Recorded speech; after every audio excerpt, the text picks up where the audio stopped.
जय गुरु जी। गुरु जी को नमन और गुरु जी की सारी संगत को प्रणाम। आज फिर गुरु जी ने मौका दिया है कि मैं गुरु जी का सत्संग में आपके साथ शेयर करूं।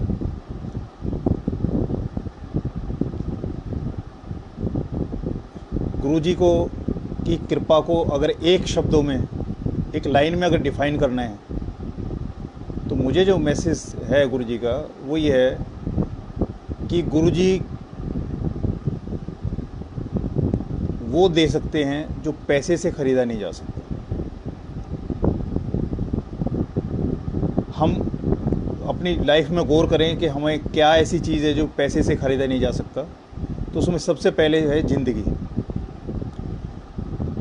ज़िंदगी का एक क्षण, एक पल, एक शब्द में भी आता है कि वो एक महापुरुष जा रहे थे निकलते हुए, तो उन्होंने देखा एक के घर पे जो है ना काफ़ी सारे झंडे लगे हुए थे।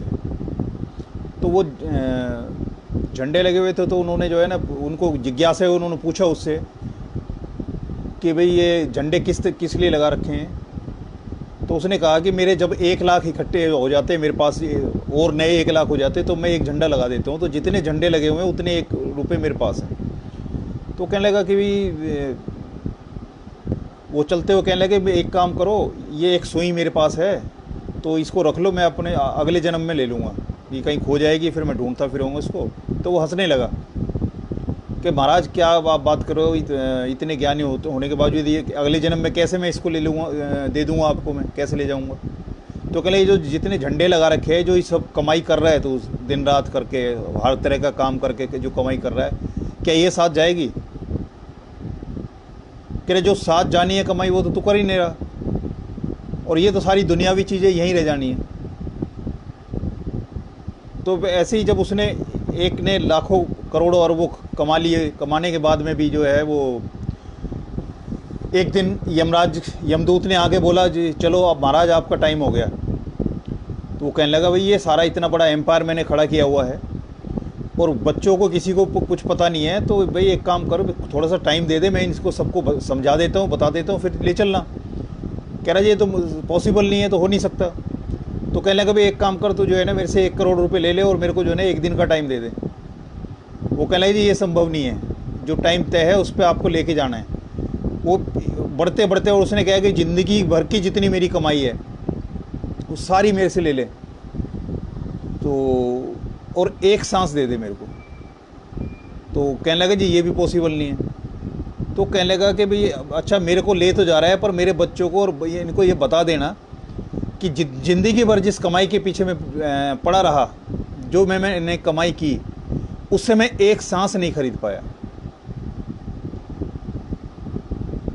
जितनी दुनियावी चीज़ें हैं तो गुरुजी के यहाँ वो मिलता है जो पैसे से ख़रीदा नहीं जा सकता, और वो उसमें है सबसे बड़ी है ज़िंदगी। हमारे पास ज़िंदगी है तो उसके साथ हेल्थ होनी चाहिए। अगर ज़िंदगी तुम्हारे पास है, वेल्थ भी पूरी है, लेकिन हेल्थ ठीक नहीं। जब आदमी अंदर से परेशान होता है, कष्टों में होता है, तो किसी की हंसी भी बड़ी बुरी लगती है उसको लगता है कि मैं अंदर से मेरे साथ ये परेशानी चल रही है और ये मेरे सामने हंस रहा है, इसको हंसी सूझ रही है। तो ज़िंदगी जो सबसे प्रीशियस चीज़ है और जो पहली और आखिरी चीज़ है, ज़िंदगी के बाद ही ये सारी चीज़ें शुरू होती हैं। एक गुरुजी जो अपनी संगत को जो जोड़ रहे हैं, उस संगत का क्या भाव है, कितना भाव है। एक मूर्तिकार था, उसने 3 मूर्तियाँ बनाई, तीनों मूर्तियाँ एक सी थीं, और उसने जो है एक दुकानदार के पास गया कि भाई ये ऐसे ऐसे मूर्तियाँ हैं और ये मूर्तियाँ बेच लेना। तो दुकानदार कहने लगा जी अच्छा मूर्तियाँ तो आप दे रहे हो, पर इनका भाव क्या लगाऊं मैं, तो वो भाव और मेरे को बता दो, तो उस हिसाब से मैं इसको बेचूँ। कोई आएगा, ग्राहक आएगा तो उसको बता दूंगा मैं। तो उसने एक मूर्ति पर टैग लगाया जिसमें था टका, एक पे कोडी और एक पे 1 लाख लिख दिया। दुकानदार ने भी कुछ नहीं देखा, दुकानदार ने वो मूर्ति अपने यहाँ रख ली, डिस्प्ले में डाल दी कि भाई जो कोई आएगा देखेगा, पसंद करेगा, तो जिस भाव का लिखा है उसका हो जाएगा उसका। तो एक ग्राहक आया उसके पास में, वो ग्राहक ने वो मूर्तियाँ देखी, उसको बड़ी पसंद आई। वो तीनों मूर्तियाँ एक सी थी, रंग रोगन एक सा था, साइज एक था, सब कुछ एक सा था। लेकिन उसने ऐसी जैसी टैग एक उठाया तो उसमें एक में लिखा हुआ था टका, एक में था कोडी और एक में था 1 लाख। तो अब उसकी समझ में नहीं आया, तो उसने दुकानदार से पूछा कि महाराज ये आपने जो मूर्तियाँ तीनों हैं, कारीगर का जो टाइम भी पूरा ही लगा है, रंग रोगन भी पूरा लगा है, सब कुछ बराबर है, फिर ये इनका भाव में अंतर क्यों है? तो उसने कहा भी मुझे तो पता नहीं, मैं तो मेरा तो को कमीशन मिलना था, बाकी जिसने बनाया है मैं उसको मूर्तिकार को बुला देता हूँ। तो मूर्तिकार को बुलाया गया, तो मूर्तिकार से भी उसने वही सवाल किया कि महाराज ये सब कुछ तो आपका बराबर लगा है, फिर इसमें मूर्तियों में इतना फ़र्क क्यों है? तो उसने बिना किसी बताए हुए, मुंह से कुछ बताए, उसने एक प्रोसेस ले, सलाई ली, और उसने जो पहली मूर्ति जिसका टका भाव था उसके कान में डाली, तो एक कान में डाली, दूसरे कान से निकल गई।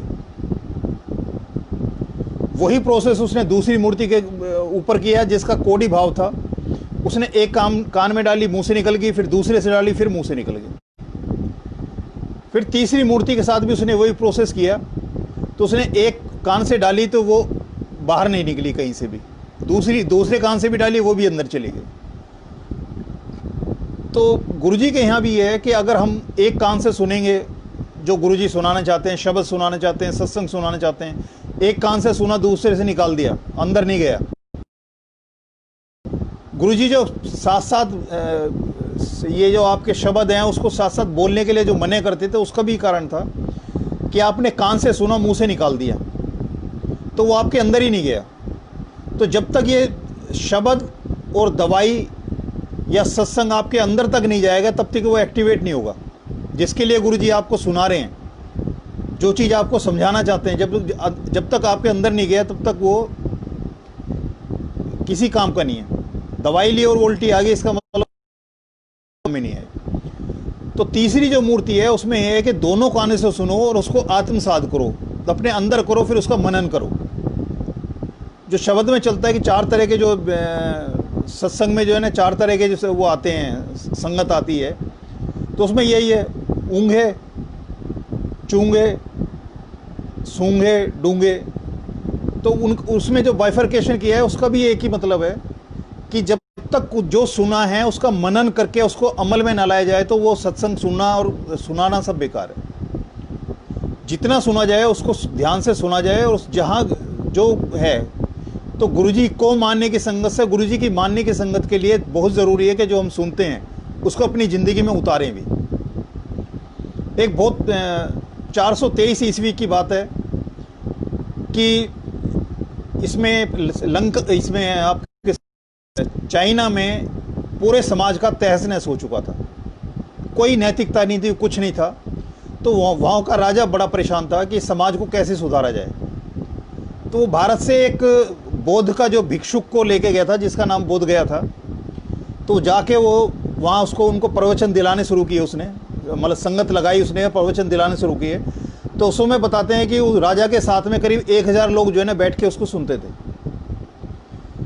तो वो जो प्रवचन देते थे बैठ के, उसने ये देखा कि 1 दिन हो गए, 2 दिन हो गए, 3 दिन, 4 दिन, कि जो वो प्रवचन दे रहा है, जो उनको बातें समझाई जा रही हैं, बताई जा रही हैं, उसका उन पे कोई असर नहीं हो रहा, कोई सुन ही नहीं रहा, ना कोई अमल में ला रहा है। तो उन्होंने एक दिन क्या किया कि वो जो है दीवार की तरफ मुंह करके, मतलब संगत पीछे बैठी है और दीवार की तरफ मुंह करके उसने जो है अपने प्रवचन शुरू कर दिए। अब सब बड़े परेशान कि हम तो इस तरफ बैठे हैं और ये जो है महाराज जो है ना दीवार को सुना रहे हैं, सत्संग सुना रहे हैं दीवार को। तो उन्होंने, बाकी किसी की तो हिम्मत नहीं हुई, लेकिन राजा ने बोला कि महाराज जी क्या कर रहे हो आप? कहने लगे हम तो सारे लोग इधर बैठे हैं और आप जो है ना दीवार की तरफ मुँह करके जो है सत्संग सुना रहे। तो उसने पलट के बोला कि महाराज, दीवार में और आप लोगों में कोई फ़र्क ही नहीं नज़र आ रहा मेरे को, क्योंकि ना तो आप कोई रिएक्ट करते हो, ना आपके अंदर कोई परिवर्तन आ रहा है, ना दीवार के अंदर परिवर्तन आ रहा है, ना दीवार कोई रिएक्शन करती है। तो तब उसको, राजा को पता लगा कि ये सिर्फ सुनने से काम नहीं चलेगा, उसको अमल में भी लाना ज़रूरी है। अगर हम अपनी ज़िंदगी में उसको आत्मसात नहीं करेंगे तो वो सत्संग सुनना या सुनाना, शब्द सुनना या सुनाना सब जाया है, बेकार है, वेस्ट है। जितना सुनो उसको गुनो और उसके अंदर जाओ उसके लिए।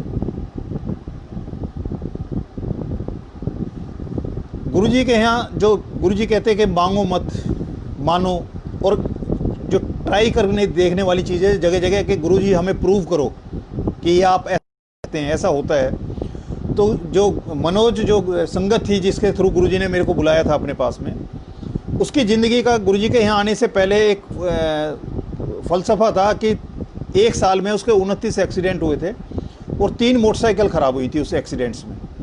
उसके शरीर में भी काफ़ी चोट पेट लगती थी। तो एक दिन एम्पायर स्टेट में हम सेवा करके जो है ना, संडे को एक पॉइंट था जहाँ से मैं अपने घर की तरफ जाता तो वो, तो के सेवा में जब हम आए तो उसने आते ही उसने बताया कि भाई साहब संडे को जो है ना MG रोड पे, जहाँ कुतुब मीनार मेट्रो स्टेशन से जो बड़े मंदिर की तरफ रास्ता जाता है, उस पॉइंट पे मोटरसाइकिल गिर गई और गिरने के बाद वो 20 मिनट तक उस मोटरसाइकिल के ऊपर घूमता रहा। और लास्ट में मुझे लगा कि मेरी जो है दोनों आलती पालती लगी और किसी ने ऐसे उठा कर फुटपाथ पे रख दिया मेरे को। तो रात को करीब 1 बजे के करीब वो गया है, एम्पायर स्टेट से निकले थे हम। तो मैंने कही इतनी रात में, उस दिन मेरे को एक दिमाग में चला कि ये जब भी आता है तभी जो है सुनाता है कि आज गुरुजी ने ऐसी कृपा की, आज गुरुजी ने ऐसी कृपा की। और मैं भी गुरुजी के पास आने लगा हूँ। मेरे से कोई पूछे गुरुजी के पास आने के बाद आपका क्या एक्सपीरियंस है गुरुजी के साथ में, या गुरुजी ने आपके ऊपर क्या कृपा की, तो मैं तो कुछ बता ही नहीं सकता। फिर उससे बड़ी चीज़ मेरे दिमाग में ये चल रही थी कि इतने भयंकर एक्सीडेंट में, जैसा ये बता रहा है जो इसने डिस्क्राइब किया है, और 20 मिनट तक चलती हुई मोटरसाइकिल के साथ घूमता रहा है उसके ऊपर में, तो गुरुजी ने इसको कैसे बचाया होगा। तो मेरी समझ में नहीं आ रहा था। तो मैंने गुरुजी से वो एक अरदास, अंदर जो चल रहा था मामला, तो वो गुरुजी तक वो बात पहुंच गई। तो उस दिन थर्सडे वाले दिन बरसात हो रही थी। तो हम जब एक पॉइंट से अलग अलग हुए तो बसंत गांव की रावतुला राव का एक टी पॉइंट पड़ता है, वहाँ लाइट से पहले मेरा स्कूटर स्किड हो गया। बिल्कुल राइट साइड को स्किड हुआ तो स्कूटर तो 4-5 फीट पे ही जाके जो है ना रुक गया बंद होके, और मैं 18 से 20 फीट जो है रोड जिधर मैं जा रहा था उस तरफ जो कमर के बल जो है ना मैं रगड़ा। जहाँ मैं खड़ा होता हूँ वहाँ मैं देखता हूँ के और 3 मोटरसाइकिल खड़ी हैं और वो मेरे ऊपर झुक के कह रहे गिर गए, कह रहे थोड़ी देर पहले मैं भी गिरा था। तो मैंने उनको कोई जवाब नहीं दिया, मैं चुपचाप उठा और अपने स्कूटर पे गया। स्कूटर उठाया मैंने, राइट साइड पे गिरा था, 15-20 किक में जो है ना वो स्कूटर स्टार्ट हो गया। इतने ही मैं चलूँ आगे चलूँ, मैंने देखा कि पीछे से डब की आवाज़ आई थी। एक 2 व्हीलर, एक 3 व्हीलर और एक मारुति 800 उसी पॉइंट पर टकराई जहाँ से मैं स्किड हुआ था। तो मैंने स्कूटर रोक के खड़ा किया, उनके पास गया। मैंने कि वक्त ख़राब है, मौसम ख़राब है, अगर किसी के साथ कोई ज़्यादा वो दिक्कत नहीं है तो अपने अपने घर जाओ, भी थोड़ी देर पहले मैं भी गिर के उठाऊँ यहाँ से। उनको अलग अलग किया, मैं घर गया। घर जाने के बाद मैंने जैसे ही आंटी ने दरवाज़ा खोला तो मेरे मुंह से निकला कि मैंने कि बड़ी फ़ोटो बनवाई नहीं और माला चढ़ने का दिन आ गया। तो आंटी एकदम बोली, क्या आधी रात को अनाप शनाप जो ना आके बोल रहे ये। तो मैंने उनको घूम के कमर दिखाई तो क्रीम कलर की जो कमीज़ थी वो पूरी काली थी पीछे से। तो आंटी ने पीछे जब देखा ही कमर तो कह ले क्या हुआ। मैंने कहा ऐसे ऐसे एक्सीडेंट हुआ है। कह रहे कहाँ लगी। मैंने कि वहाँ से उठ के तो आ गया, अब यहाँ आके देखूँगा कि कहाँ लगी। मैं वहाँ कमीज़ निकाली, मैंने कमीज़ में, बनियान में और मेरे कमर में एक ऑलपिन की नोक के बराबर भी जो है ना कहीं कोई सुराग या दिक्कत नहीं थी।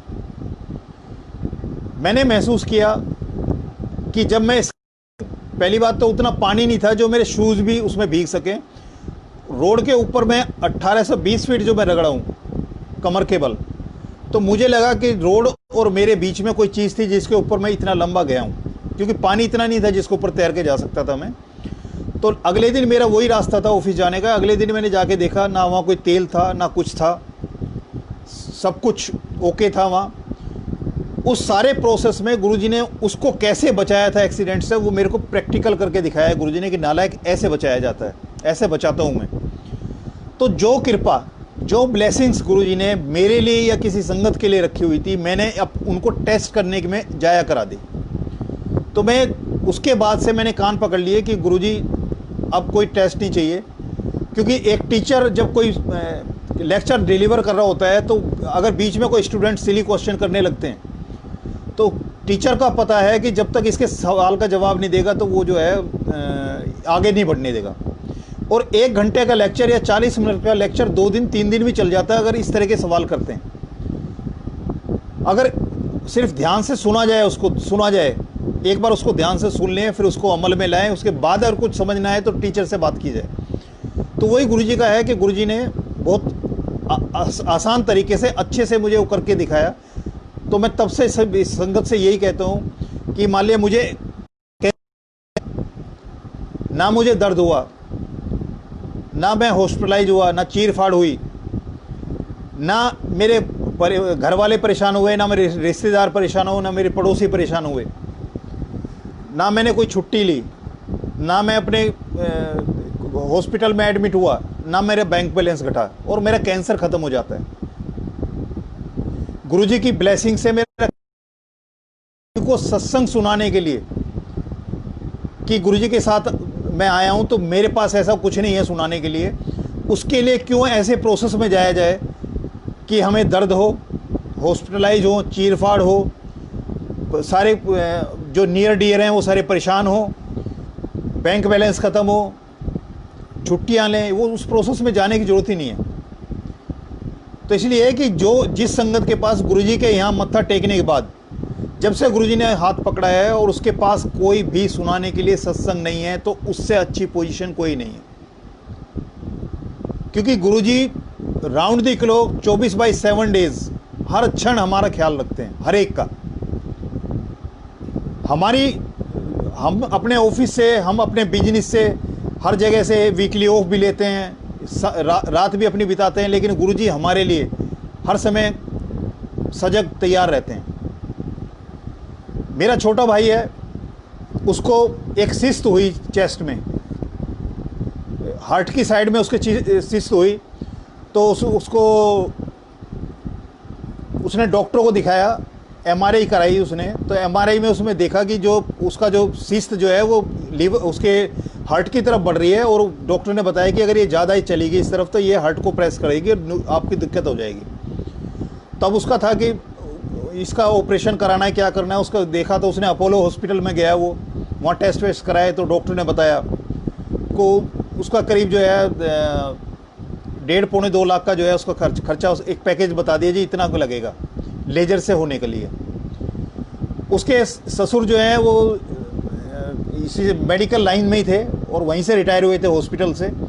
तो उन्होंने बोला उसको कि वे एक काम करते हैं, इन्होंने तो बता दिया जो बताना है, लेकिन किसी और दूसरे हॉस्पिटल से भी हम एक सेकंड ओपिनियन ले लेते हैं। तो पश्चिम विहार में बालाजी हॉस्पिटल जो एक्सन बालाजी हॉस्पिटल है वो उसमें गया, वहाँ डॉक्टर से बात की, वहाँ भी उसने टेस्ट वेस्ट कराए। उन्होंने भी कहा जी ये जो है टेस्ट, ये ऑपरेशन होना है और लेजर से हम करेंगे।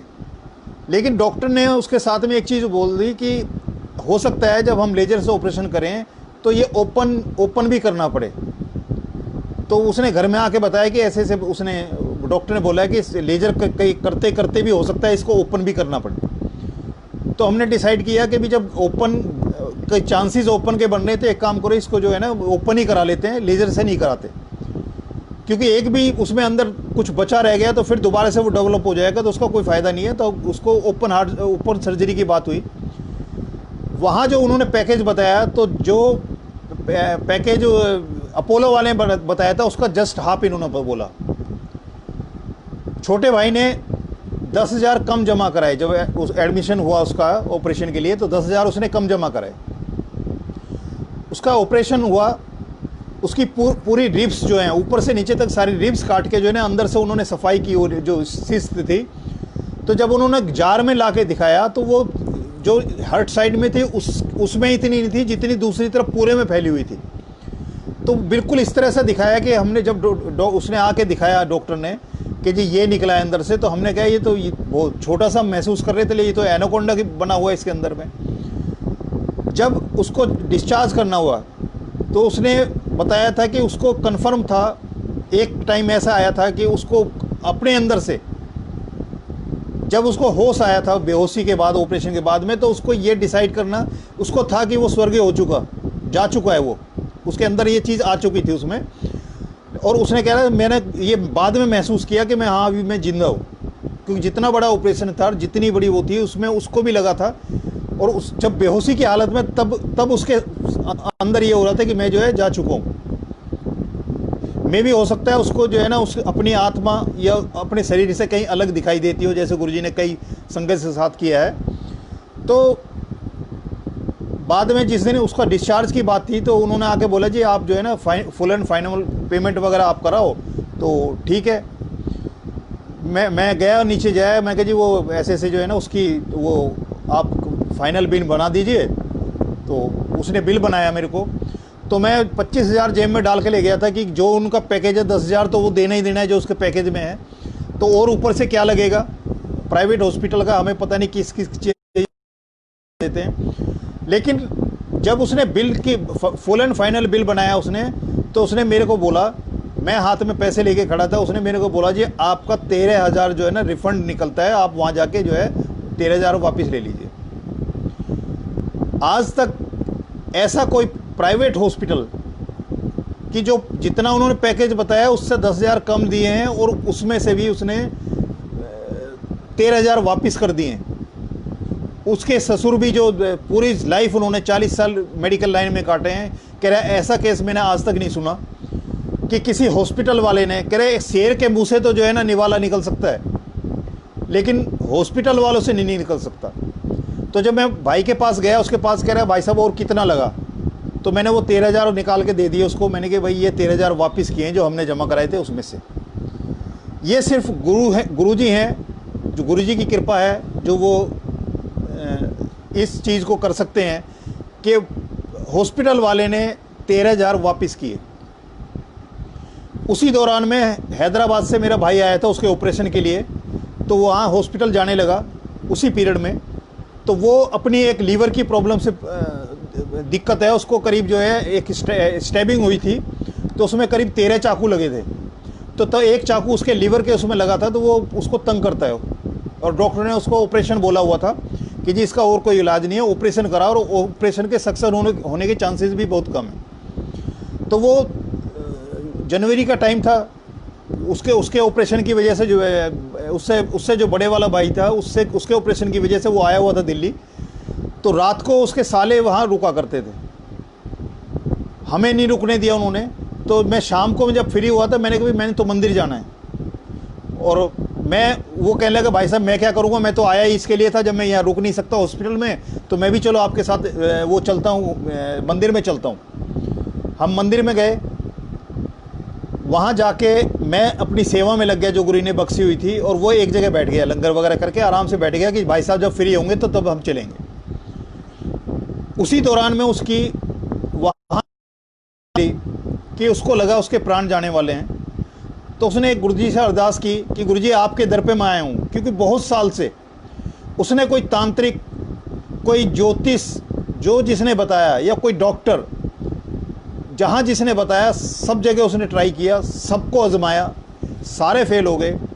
तो वो जब गुरुजी के यहाँ आया और उसकी हालत ऐसी ख़राब हो गई, तो उसने गुरुजी को अरदास की कि गुरुजी मैं आपके दर पे आ गया हूँ, ये दर्द जो हो रहा है, ये जो स्टेज है उसको मैं बर्दाश्त नहीं कर पा रहा, या तो इसको ठीक कर दो या मेरे को ले जाओ। इतना, इसके बाद में उसने बाद में जब बताया कि उस दिन से उसकी लाइफ का जो है चेंज हो गया। आज भी उसका ऑपरेशन की ज़रूरत नहीं पड़ी, करीब 5-6 साल हो गए उस बात को, तो आज भी उसकी कभी उसकी ज़रूरत नहीं पड़ी कि उसको ऑपरेशन की नौबत आएगी।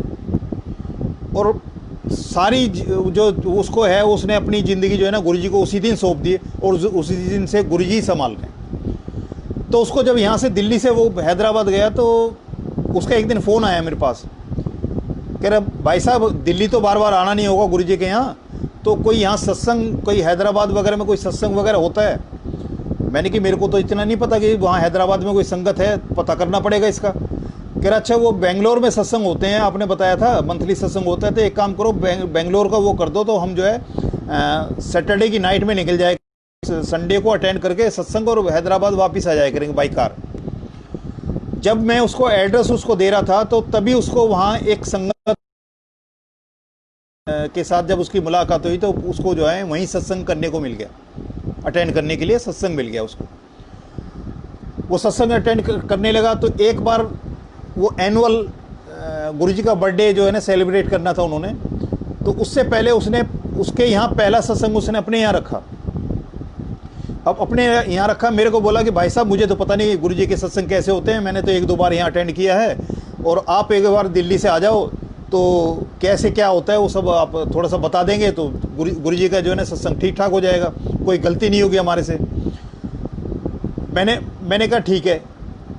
फिर मुझे एक चीज़ आई कि उसके पास में छोटे दर्शन गुरुजी के तो हैं, लेकिन सत्संग में लगाने लायक बड़े गुरुजी के दर्शन उनके पास नहीं है।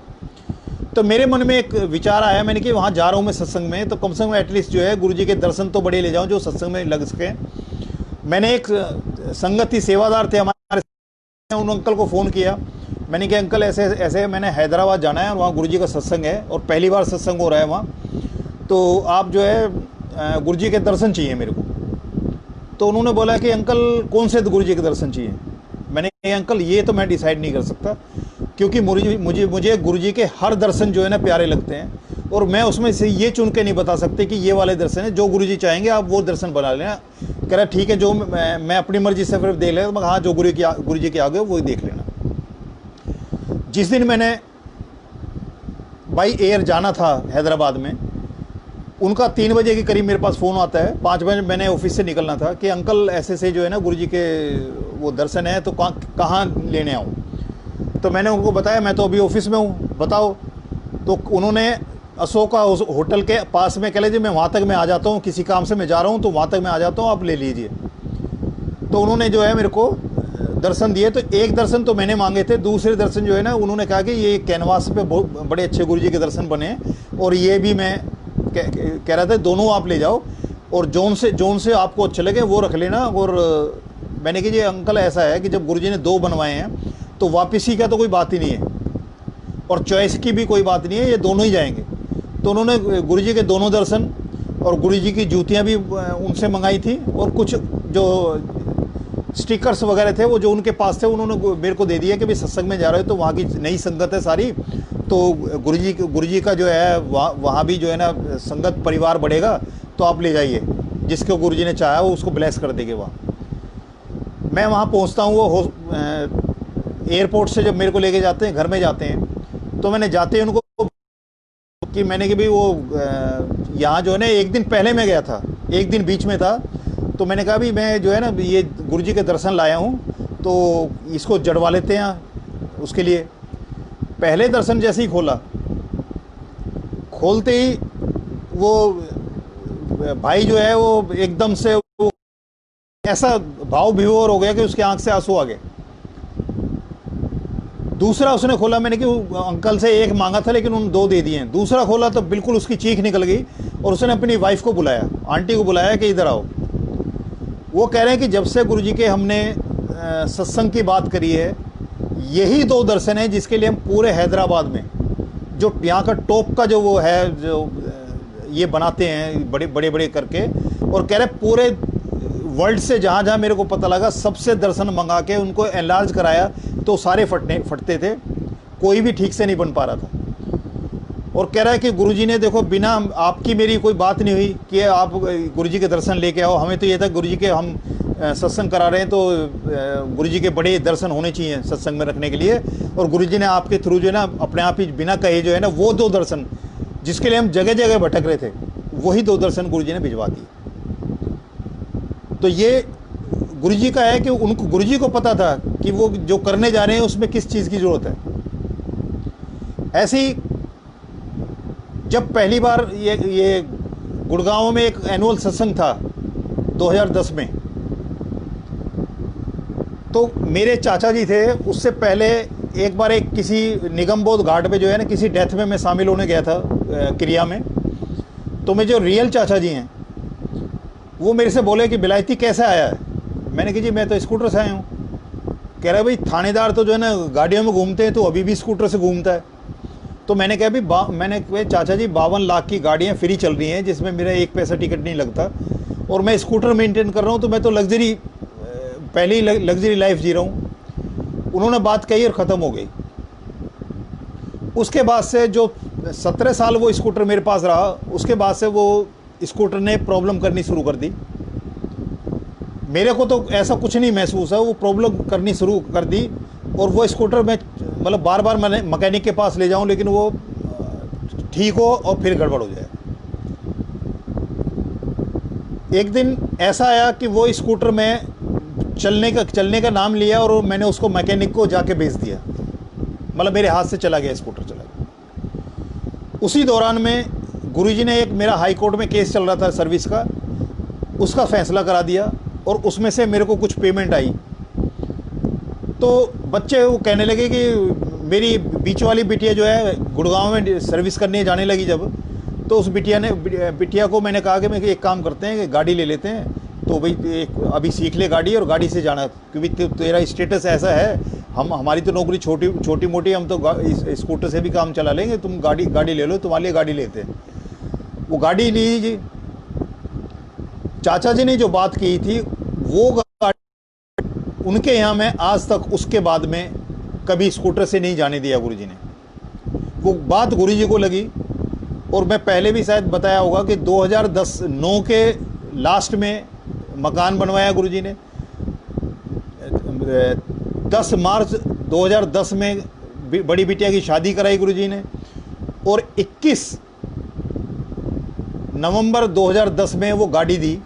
तो जिस दिन गाड़ी का वो लेने की डिलीवरी लेने की बात थी, तो मैं गुड़गांव के सत्संग में था, वहाँ सत्संग में सेवा में था। तो तभी वहाँ से फ़ोन आता है। तो जो जिससे मैं डील कर रहा था वो सरदार जी थे। तो सरदार जी ने कहा जी आपकी गाड़ी वो तैयार है, तो आप कब लेने आएंगे। मेरे मुंह से निकल गए 12 बजे। लेकिन मुझे फिर एकदम से लाया कि मेरे को सामने वो जिनसे डीलिंग हो रही सरदार जी हैं और 12 बजे का कोई उल्टा मतलब ना निकालें। लेकिन ऐसी कोई बात नहीं। तो उन्होंने कहा जी एक काम करो, आप जो है ना 3-4 नंबर हैं, इसमें से आप देखो कि आप कौन सा नंबर चूज़ करना चाहते हो। उसने नंबर भिजवाए। मेरे को सबसे पहले जो अपील किया जिस नंबर ने, वो था 7213। और जो वहाँ संगत सेवा में थे, जो जोड़ा घर पे सेवा में थे, 4-5 संगत थे, मैंने उनको दिखाया। मैंने कि भाई ऐसे जो ना गाड़ी की डिलीवरी लेनी है और ये नंबर दिए हैं, बताओ कौन सा लें।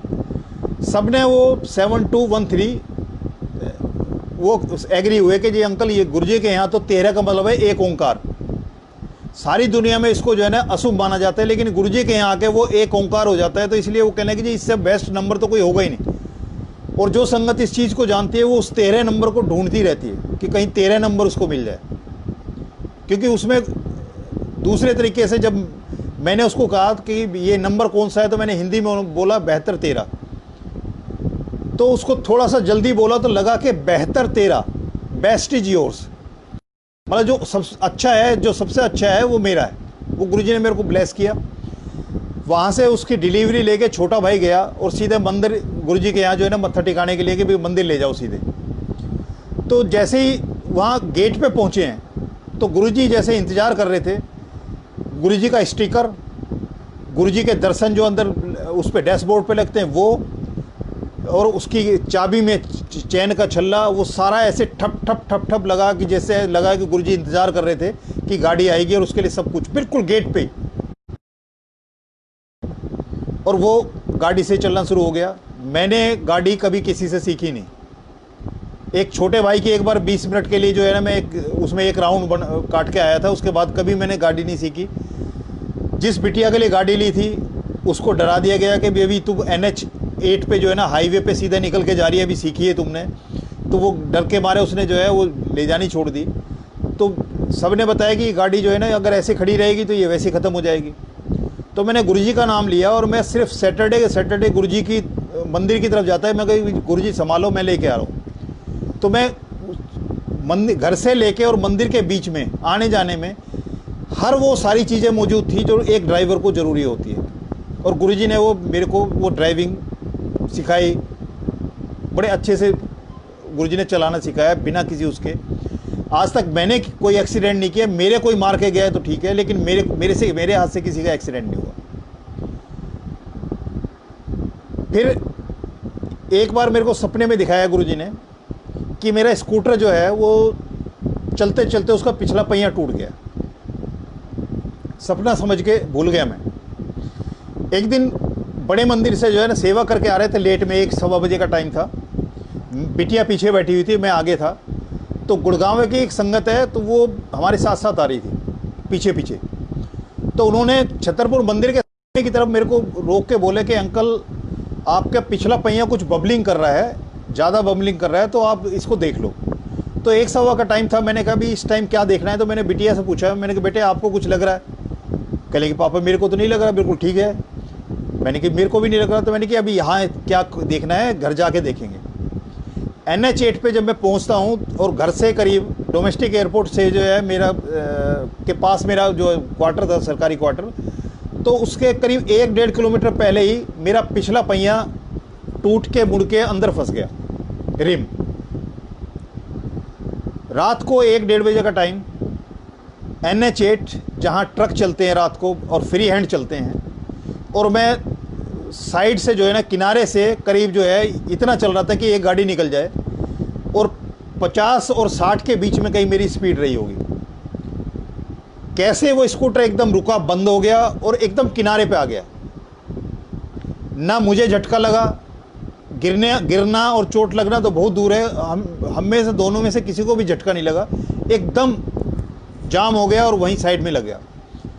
तो करीब आधा घंटा उसको लगा अंदर से निकालने में, जो अंदर फंस गया था। और फिर जाके जो मैंने उसको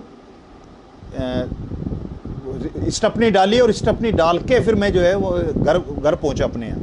तो जो गुरुजी ने सपने में दिखाया स्कूटर का पिछला पहिया टूट के गिर गया है, तो वो प्रैक्टिकली जब हुआ तो उसमें गुरुजी ने इतनी अपनी ब्लेसिंग्स रखी कि 50-60 की स्पीड के बीच में भी उस एक्सीडेंट में हमें झटका तक नहीं लगा। तो ये गुरुजी की मेहर है। अभी पिछले इसमें 2020 के जनवरी में मदर का जो है करीब 85 साल के हैं वो, उनका आँख का मोतियाबिंद का ऑपरेशन था। तो उनकी आँख में वाइट फूला आने शुरू हो गया था। तो ज़्यादातर डॉक्टर ये बोलते थे कि जी अगर ये हो गया तो ये आँख ख़त्म हो जाएगी, और एक ख़त्म होगी तो दूसरी का लिंक है, दूसरी भी ख़त्म हो जाएगी। एक आँख का बहुत पहले उन्होंने ऑपरेशन कराया था, उसके बाद काफ़ी टाइम डिले किया उन्होंने।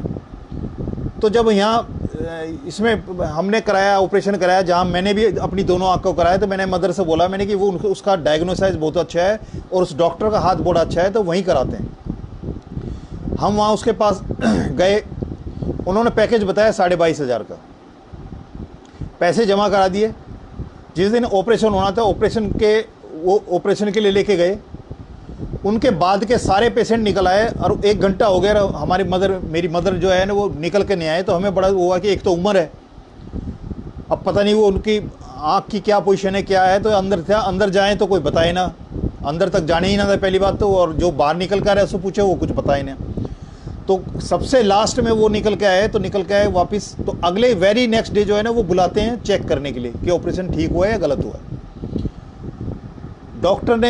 जिस डॉक्टर ने ऑपरेशन किया था उसने कहा जी हमारी उम्मीद से कहीं ज़्यादा ऑपरेशन ठीक हुआ है इनका। और दूसरी चीज़ उन्होंने बताई कि जो फैको जो एक वो है प्रोसीजर है, पद्धति है आजकल नई चली हुई है, जिसमें कट वगैरह नहीं लगते, चीरा वगैरह नहीं लगता। और डॉक्टर कहने लगे जी इनका इस जो नई जो है पद्धति है उससे नहीं हुआ इनका ऑपरेशन, फिर जो पुराने तरीका था उसी से इनको ऑपरेशन करा है। और एक काम करो, आपका 7,000 जो है ना रिफ़ंड बनता है, तो एक वहाँ जाके आप 7,000 अपना रिफ़ंड ले लो। ये दूसरा इंसिडेंट है गुरुजी की कृपा से कि एक हॉस्पिटल में पैसा जो जितना उन्होंने मांगा जमा कराने के बाद उसमें से वापस कर रहे हैं। वहाँ गुरुजी ने 13,000 छोटे भाई का जो ऑपरेशन था वहाँ से 13,000 वापस कराए थे, और यहाँ 7,000 वापस कराए थे। 13 और 7 गाड़ी के साथ भी नंबर है, वहाँ 13,000 का और या 7,000 का, यहाँ भी ये कॉम्बिनेशन है। तो ये गुरुजी की एक अपनी असीम कृपा है कि वो हर चीज़ में अपना जो ना अपनी प्रेजेंस महसूस कराते हैं। एक बार एक आंटी को गुरुजी ने दर्शन दिए और गुरुजी ने उनको बोला कि बिलायती अंकल जो है ना ये वाले दर्शन देने हैं, पीले चोले के दर्शन थे। तो एक दिन वो बड़े मंदिर में जो ना हम सेवा कर रहे थे, तो उनके अंकल भी सेवा करते थे, आंटी भी करते थे। तो अंकल से मेरे से कह लगे जी गुरुजी ने मेरे को एक आदेश दिया है। मैं कह लगे क्या आंटी? कहने लगे गुरुजी ने बोला है कि वो पीले चोले वाले जो है ना वो बड़े दर्शन आपको देने हैं। तो मैं कह लगा जी फिर जो गुरुजी ने आदेश दिया तो मैं क्या नहीं बोलना है। कहने लगे जी आपका घर कितना बड़ा है, मतलब रूम्स कितने बड़े हैं, कितने साइज़ का चाहिए। मैं कहा आंटी आदेश आपको हुआ है, मुझे कोई आदेश नहीं हुआ, तो मैं इसको क्या बता सकता हूँ, जो आपको आदेश है इसको तो आप ही जान सकते हो। तो कहने लगे ठीक है, जो फिर मैं ही देखती हूँ जो भी है, क्योंकि आदेश मेरे को तो उसको तो मैंने ही पूरा करना है। मैं कहा हाँ आंटी ये आपने सोचना है, मेरी कोई डिमांड नहीं है, ना कोई मेरी इच्छा है। गुरुजी जो चाहते हैं वो आपके साथ और गुरुजी के बीच में बात है, मेरे ऊपर कोई बात नहीं है इसमें। एक दिन वो सेवा ख़त्म होने के बाद रात को करीब 12:30-1 बजे करीब जब हम सब एक जगह से डिपार्ट होते थे सेवा करके, तो उनके अंकल आए और मेरे को अपनी गाड़ी के पास ले गए और वो गाड़ी से गुरुजी के दर्शन निकाल के और मेरे को दे दिए कि अंकल लो ये जो गुरुजी ने आदेश दिया था वो आपको दे रहे हैं। अब मेरे पास 2 व्हीलर, अब वो गुरुजी के बड़े दर्शन तो मैंने ले लिए। उसके बाद एक संगत के साथ गुरुजी ने घर पे भेज दिए, क्वार्टर पे। तो एक अंकल हैं गुरुजी के, जो 3 बंदर हैं उसमें से अंकल हैं, तो उनके पापा जो है वो एक्सपायर हुए। तो उनका जो 13वीं का जो प्रोग्राम था, तो गुरुजी ने उनके यहाँ जो है ना मतलब अपने दरबार लगवाया। और वो जो बड़े दर्शन जो गुरुजी के मेरे पास आए थे, उन आंटी को जो आदेश था मेरे पास थे, वो दर्शन उनके यहाँ चले गए, वहाँ उसमें लग गए। तो मैं उस दिन उनके वहाँ गया, 13वीं में गया।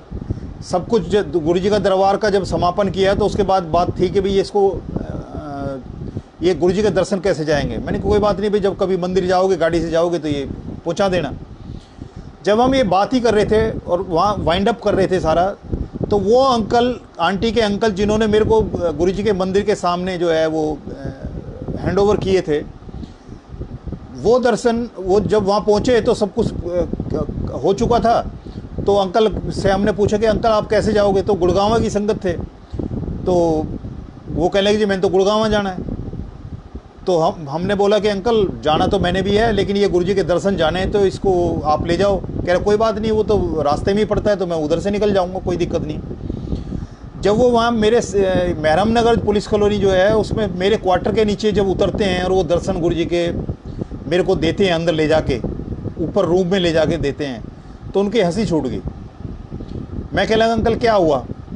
कह रहे अंकल हम अपने आप को बहुत चालाक, कह रहे हम गुरुजी का आदेश ये था कि आपको दें आपके घर ले जाके, और हमने जो है ना अपना वो शॉर्टकट मार दिया और आपको मंदिर में ही जो है ना ये गुरुजी के दर्शन आपको हैंड ओवर कर दिए।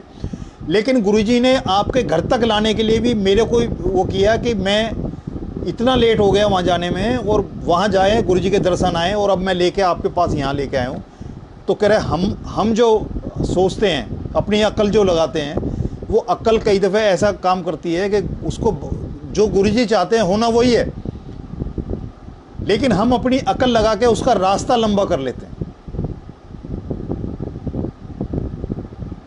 ऐसी गुरुजी में वो संगत में है, उन्होंने मेरे को जो है ना वो इम्पोर्टेड अंकल वो बोला करते थे कि गुरुजी ने जो है ना आपको जो है इम्पोर्टेड अंकल की, जो मेरा जो है जन्म ही तो थोड़ा जो है ना अलग हुआ है। मेरा जो नाम था बिलायती राम, जो नाम पड़ा है वो बिलायती तो जन्म से पहले ही रख दिया गया था।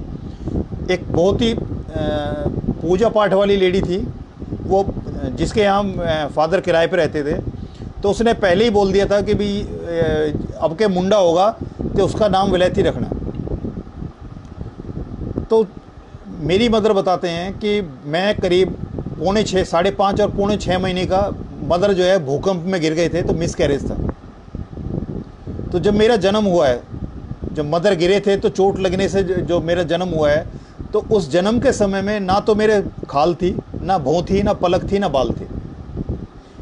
मदर बताते हैं कि मांस का लोथड़ा था, झिल्ली थी ऊपर, सिर्फ लाल लाल बिल्कुल मांस का लोथड़ा की तरह लगता, तो झिल्ली थी।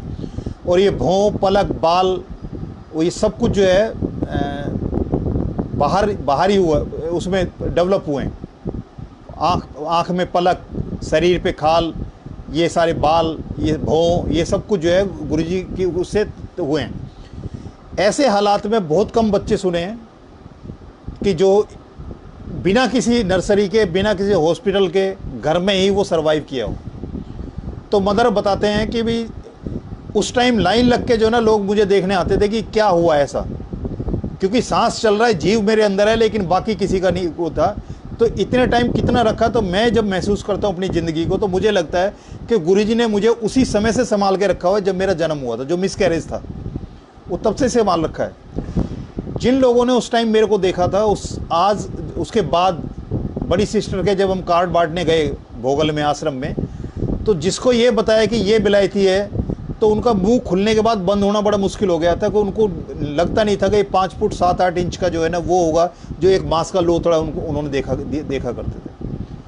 तो हमें नहीं पता कि साक्षात गुरुजी ने जब बुलाया तब गुरुजी ने अपनी सरनी लगाया, या हमारे जन्मों से जो है ना वो अपने साथ लेके चल रहे।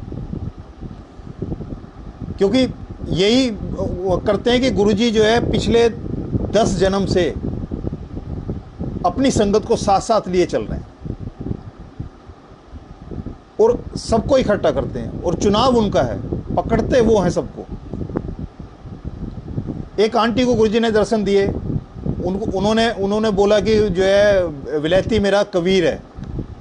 तो उन्होंने आके मेरे को बताया कि अंकल ये जो है ये तो ऐसे आपको जो है ना गुरुजी ने एक नाम दिया है। मैंने कि क्या नाम दिया है? कि ना वो कह रहे हैं मेरे साडा ये कबीर है।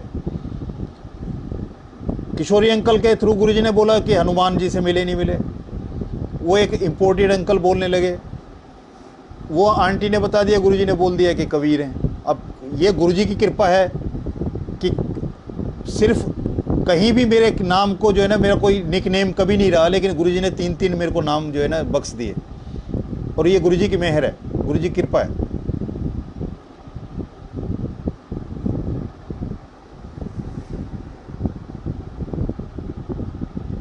गुरुजी के यहाँ एक संगत आती थी, वो सेवा में आते थे। तो एक बार हम सेवा कर रहे थे, तो उन्होंने भी सेवा माना था, वो लेट हो गए, वो नोएडा से आए थे। तो आके गुरुजी ने को उन्होंने मत्था टेका और हमें बताया कि आज गुरुजी ने बड़ा एक काम करा दिया है। और उसी के बाद जब वो बड़े मंदिर में तो फ़ोन आ गया। तो फ़ोन आने के बाद जो है उन्होंने फ़ोन सुना, और फ़ोन सुनने के बाद एकदम अपसेट हो गए वो।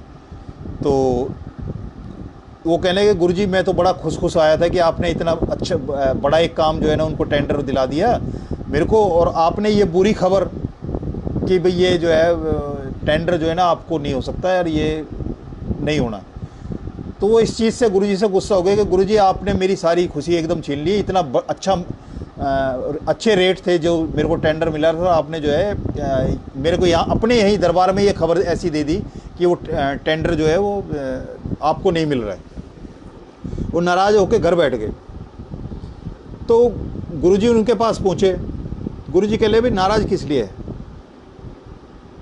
तू आना क्यों छोड़ रहा है, तू कोई नाराज़ हो रहा है कि भाई मैं आपके यहाँ नहीं आऊँगा, आपने मेरे को ऐसी बुरी खबर मेरे को अपने मंदिर में दी। तो कह रहे भाई तू अपना काम करो, मेरे को अपना काम करने लगे, तू क्यों नाराज़ हो रहा है, तू आना मत छोड़, तू आ। तो उन्होंने गुरुजी के कहने से वो जो है ना फिर आने शुरू हो गए मंदिर में। तो उन्होंने अपना एक सत्संग सुनाया था इसी बात का कि अंकल उस दिन जब वो मेरे को मैसेज मिला था, मैं बड़ा अपसेट हुआ, गुरुजी से मैं नाराज़ भी हुआ, और मैंने कहा कि गुरुजी अब मैं आपके मंदिर नहीं आऊँगा कि आपने मेरा जो है ना पूरा इतना अच्छा जो मेरे हाथ से जो है ना टेंडर जो है वो छुड़ा दिया। कह रहा लेकिन 2 साल बाद करीब एक वो आता है, फ़ोन आता है किसी का, मैं कहीं उसने टेंडर किया था, तो उसी के बाद में 2 साल बाद उसने अप्रोच किया कि जी ऐसे ऐसे आपने हमारे काम के लिए एक वो टेंडर आपने डाला था, तो क्या आप अभी भी इंटरेस्टेड हैं उस काम को करने में। वो कह रहा है मैं तो भूल चुका था कि वो काम मैंने कोई टेंडर डाला। कहने लगे भाई 2 साल इतना टाइम हो गया, मेरे को तो याद नहीं है कि मेरे पास वो टेंडर की कॉपी भी होगी नहीं होगी। कहने लगे जी टेंडर की कॉपी तो हम आपको दे देंगे, और आप जो रिवाइज़ करना चाहते हैं आप देख लीजिए, कोई दिक्कत नहीं। तो कह रहे उन्होंने टेंडर की कॉपी दी, मैंने रेट डाले, जब उसको रेट को मैंने टोटल किया, तो जिस रेट का वो मेरे से गुरुजी ने छुड़वाया था एग्जैक्ट अमाउंट, उन्होंने अमाउंट नहीं बताया, कह रहे एग्जैक्ट अमाउंट जितने का मेरे से छुड़वाया था उतने अमाउंट को मेरे को वो टेंडर मिला, और एक ही उतने ही हैंडसम अमाउंट का एक और टेंडर उनको मिला। फिर बाद में वो उसी फील्ड में था, बाद में उनको पता लगा जो टेंडर गुरुजी ने जिसको मने करा था उनसे पहले वो 4 जो वो थे, जो कॉन्ट्रैक्टर थे, 4 कॉन्ट्रैक्टर में उस कंपनी ने हर एक का 15-20 लाख रुपए उसमें लगवा के और उसके बाद उसके साथ डिस्प्यूट कर दिया और भगा दिया। और चारों कोर्ट में गए हुए थे उसके खिलाफ में। तो वो तब उसकी उनकी समझ में आया कि गुरुजी ने वो टेंडर इसलिए ख़त्म कराया था कि उसका भी 15-20 लाख रुपए खर्च होने के बाद वो भी कोर्ट में चक्कर काटता। तो गुरुजी के यहाँ इनकम नहीं बढ़ती, गुरुजी के यहाँ बरकत बढ़ती है। हमने 100 रुपये कमाए और 98 रुपये हमारे कोर्ट में, बीमारी में, उल्टे सीधे कामों में लग गए। हमारे पास हमारी उसके लिए क्या बचा, 2 रुपये। लेकिन हमारी ज़िंदगी से ये कोर्ट केस निकल जाएं, हमारी शरीर की बीमारियां ख़त्म हो जाएं, उल्टी सीधी जो हमारी चीज़ें हैं वो चीज़ ज़िंदगी से निकल गई, तो हमारे पास क्या है कि वो 100 रुपये कमाने में हमारे पास 70 रुपये सपोज बचे। तो हमारी जो 2 रुपये वाली वो थी वो 70 रुपये तक एक्सटेंड होगी। तो गुरुजी की कृपा से बरकत बढ़ती है, इनकम बढ़े ना बढ़े। एक अंकल हैं, सेवा में आते थे, तो एक दिन उनका दोस्त मिला तो उन्होंने मेरे से इंट्रोड्यूस कराया था कि ये पहली बार आए हैं गुरुजी के यहाँ। तो उसके दोस्त से मेरी बात हो रही थी, तो कहने लगा जी मैं तो इसलिए आया हूँ यहाँ कि हम दोनों स्कूल फ्रेंड हैं। इसका मैंने पहला वक्त भी देखा हुआ है और अब का वक्त भी देख रहा हूँ मैं, तो मुझे बहुत ज़्यादा इसकी लाइफ में चेंज आ रहा है। ना तो इसके काम में कोई ऐसा कोई बहुत काम ज़्यादा बड़ा है, और ना इसका टाइमिंग ऐसा बड़ा है कि पहले 8 घंटे काम करता था, अब घंटे कर रहा है या 16 घंटे कर रहा है। सेम रूटीन है, लेकिन मैं ये महसूस कर रहा हूँ कि इसके ज़िंदगी में बहुत ज़्यादा चेंजेस आए हैं। तो कह रहा आज मेरे को ये बोल के लाया था कि आज मैं चल तेरे को स्वर्ग के सैर करा के लाता हूँ। तो कह रहा मेरे वो स्वर्ग देखने चाहता था कि ये स्वर्ग कहाँ जाने लगा है, जो इसकी ज़िंदगी में बिना किसी एक्स्ट्रा उसके इनकम के, बिना किसी एक्स्ट्रा काम के जो है ना इसकी ज़िंदगी इतनी खुशनुमा और अच्छी हो रही है। तो ये गुरुजी का है कि गुरुजी कैसे उसको करते हैं। गुरुजी का अपना तरीका है। एक बार जो है फंक्शन की सेवा में पेड़ों की और गमलों की जो है ना पुताई वगैरह का जो है ना सेवा गुरुजी ने बख्शी थी। तो हम सेवा वहाँ कर रहे थे उसमें बड़े मंदिर में। वो हम पेंट करते जा रहे हैं और वो समझ में नहीं आ रहा, आपस में हम बात कर रहे हैं कि ये तो कोई अच्छा नहीं, सही नहीं लग रहा, इसका ग्रेस नहीं आ रहा, निकल के नहीं आ रहा। एम्पायर स्टेट से गुरुजी ने माली अंकल को बोल दिया कि जो पेंट किया है वो चंगा नहीं है, दोबारा करें, संगत दोबारा करें। हमने फिर वो दोबारा भी जो है वो दोबारा भी किया। दोबारा करने के बाद भी करते जा रहे हैं, लेकिन हमारी नहीं आ रहा है कि जो निकल के आना चाहिए कलर जो है, रेड कलर जो था और वाइट जो है, वो दोनों में से किसी में नहीं आ रही, चमक नहीं आ रही। हम आपस में बात करते रह गए। गुरुजी ने फिर जो है ना एम्पायर स्टेट से मैसेज भेज दिया कि अभी भी चंगा नहीं होया तो दोबारा किए। तीसरी बार जाके स्पेशल एक जो ब्रांड थे गुरुजी ने दिलवाए, वो ब्रांड आज तक चल रहे हैं गुरुजी की कृपा से। और वो उसके अलावा कोई भी ब्रांड कभी भी लगाने की कोशिश की है तो वो उसमें कभी भी वो चीज़ आती नहीं है, ना करते हुए आती है ना उसके बाद आती है। तो गुरुजी ने जो ब्लेस कर दिया, गुरुजी ने जो जिस चीज़ को बोल दिया कि ये होना है वो तो होना ही है। एक बंगाली अंकल थे गुरुजी के यहाँ संगत में आते थे, तो उन्होंने अपना एक बहुत सटीक सत्संग सुनाया था कि उसके पापा जो है ना गुरुजी के यहाँ आने लगे। उन्होंने अपने लड़के को बहुत कई बार बोला कि भाई जो है तो अपना गुरुजी के यहाँ जा, बड़ा अच्छा लगेगा तेरे को। तो कह रहे मैं नहीं आता था, कि वो बंगाली थे। कह रहे हम काली की पूजा करते हैं तो हमारे अपने वो हैं पूजने वाले, तो हम कहीं ऐसे गुरुओं के चक्कर में नहीं पड़ते। लेकिन पापा ने लास्ट मरते हुए मेरे से एक बोला कि मेरे कहने से कम एक बार वहाँ गुरुजी के यहाँ चला जा। तो मैं सिर्फ एक बार कि फादर की लास्ट विश है, मैं एक बार गुरुजी को मत्था टेकने मंदिर गया था मैं। और मैं मंदिर गया तो मैंने उस समय नौकरी छोड़ के कोई बिजनेस शुरू किया। जब गुरुजी के पास गया तो मेरे को अच्छा लगा, मैं वहाँ जाने लगा। अब मेरे को करीब गुरुजी ने बोला उसको कि भाई तो तेरा जो है ना ये दिशा तेरा ठीक हो जाएगा, जो तेरी दिक्कत चल रही है। कह रहा है वो जनवरी आ गई, जून आ गई तो उसने गुरुजी से बोला कि गुरुजी इतना टाइम हो गया, साल भर से ज़्यादा मेरे को ये करते हो गया और मेरी तो कोई इनकम ही नहीं हो रही। और कह रहा मैंने संगत से जब बात की तो संगत कहने लगी कि गुरुजी तो पंजाबियों के हैं और हमारे बाकी लोगों की तो गुरुजी सुनते नहीं हैं, और एक काम करो आप जो है ना गुरुजी से लड़ाई कर लो कि मैंने आपके मंदिर नहीं आना, मैं नहीं आऊँगा आपके। तो कह रहे हैं गुरुजी उनकी ज़्यादा सुनते हैं। कह रहे हैं मैंने गुरुजी से लड़ाई कर दी जी, मैंने आज के बाद आपके यहाँ नहीं आना, और आप तो पंजाबियों के गुरु हो तो आप तो उन्हीं की सुनते हो, हमारी तो सुनी नहीं रहे, 1 साल से ज़्यादा हो गए मेरे को आते हुए। वो कहते हैं कि रात को 2:30 बजे के करीब गुरुजी उनके यहाँ घर पे पहुँच गए।